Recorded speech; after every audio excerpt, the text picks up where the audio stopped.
We all know social media offers a lot of benefits and opportunities, but like has been expressed this morning, I have concerns about the lack of transparency online and limited accountability of big tech companies. And one of the major problems with social media that has been increasingly concerning is social media's platforms' use of algorithms to shape and manipulate users' experience, resulting in individuals being trapped in what we call the filter bubble. The filter bubble can be particularly troubling for younger users. For example, a recent Wall Street Journal article described in detail how TikTok's algorithm serves up sex and drug videos to minors. I have a bill, the Filter Bubble Transparency Act, and another bill called the PACT Act that would make significant strides in addressing the lack of transparency online. And importantly, the Filter Bubble Transparency Act would give consumers the option to engage with internet platforms without being manipulated by opaque algorithms. So let me just ask you, do you believe consumers should be able to use social media platforms without being manipulated by algorithms designed to keep them engaged on the platform?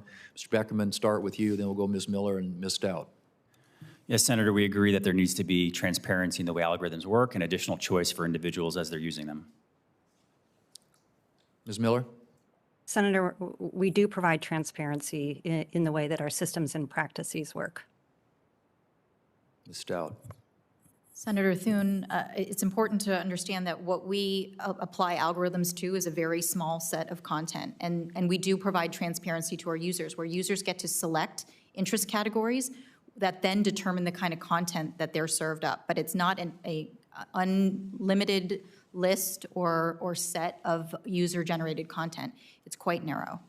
But I don't know that you or Ms. Miller really answered the question, and that is, should consumers who use these social media platforms be able to use them without being manipulated by algorithms?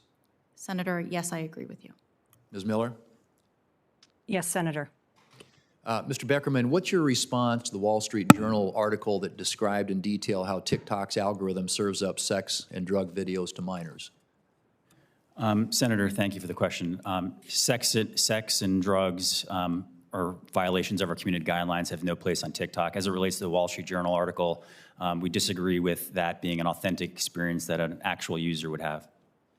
Your platform is perhaps more driven by algorithms than any other social media platform available today, more so even than Facebook. Unlike Facebook, TikTok's algorithm is not constrained by a user's social network. On July 29, 2020, TikTok's former CEO, Kevin Mayer, wrote, and I quote, that we believe all companies should disclose their algorithms, moderation policies, and data flows to regulators, end quote. TikTok also states on its website that it makes TikTok source code available for testing and evaluation to guests at its Transparency and Accountability Center. Has TikTok disclosed their algorithms, moderation policies, and data flows to any federal or state regulators? Senator, yes. I mean, as we pointed out, we do have these transparency centers, and we've done, I don't think, over 100 tours with members of the Senate, their staff, and others in the U.S. government, and we'd be happy to continue to be transparent in how that works.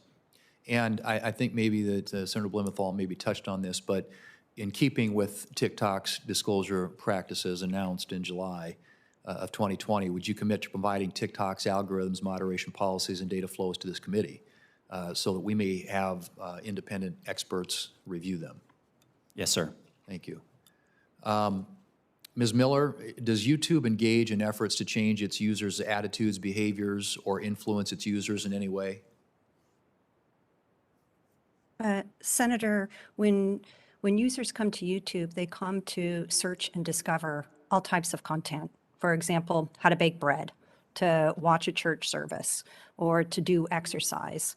And as a result, they are introduced to a diversity of content that isn't based on a particular network that they are a part of. In so doing, there may be additional videos that are recommended to them based on some signals, but those signals will be overridden to make sure that we are not recommending harmful content. Back to Mr. Beckerman. All Chinese internet companies are compelled by China's national intelligence law to turn over any and all data that the government demands, and that power is not limited by China's borders. Has TikTok provided data to the Chinese government on Chinese persons living in the United States or elsewhere outside of China? No, Senator. TikTok is also not available in China, and as I'd like to point out that our servers with U.S. data are stored in the United States.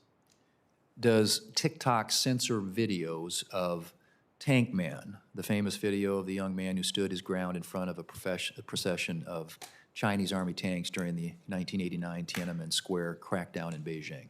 No, Senator. You can find that content on TikTok if you search for it. Okay.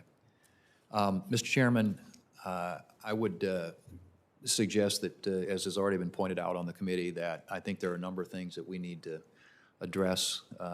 Congress needs to be heard from in this space, and particularly with respect to the use of algorithms and the way that users are manipulated, and as you've all already pointed out, particularly young people. So I hope that we can move quickly and directly and in a meaningful way to address this issue. Thank you.